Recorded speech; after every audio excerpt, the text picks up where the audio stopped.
6বার হেরেছেন। 6বার হারার পরেও আপনাদের এটা এখনো পর্যন্ত অনুধাবন হলো না যে আপনাদের এই ডিএ কর্মচারীদের আইনসঙ্গত অধিকার। তাহলে যে আইনসঙ্গত অধিকার এটা বোঝার জন্য আপনাকে 6বার যদি হাঁটতে হয়, তাহলে 6বারের ফিস দিতে হবে যারা অ্যাপিয়ার করবে।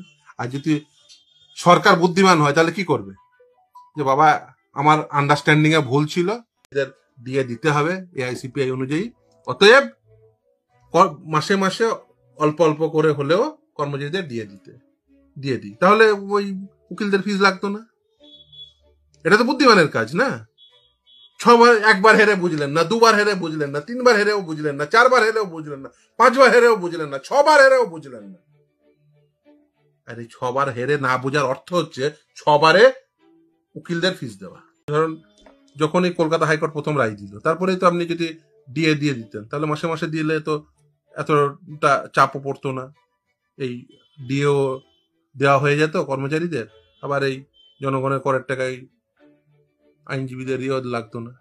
এইবার আমরা রিলিজ পেয়েছি, 8ই সেপ্টেম্বর মামলা শেষ হয়েছে। এবার শুধু অর্ডারের অপেক্ষায় আমরা দিন গুনছি। অনেক কর্মচারী সমাজ বারবার আমাদের প্রশ্ন করছে কবে। আমরা বলছি যে এটা তো সুপ্রিম কোর্টের ব্যাপার, আমরা কিভাবে বলবো। আমরা অনুমান করে একটা আপনাদের কাছে বার্তা রাখতে পারি, যেমন অক্টোবরের ফার্স্ট উইক ছুটি ছিল, সেকেন্ড আর থার্ড উইক খোলা ছিল, হয়নি। আগামী সোমবার থেকে আবার 5 দিন খোলা আছে, যদি না বেরোয় তাহলে নভেম্বর।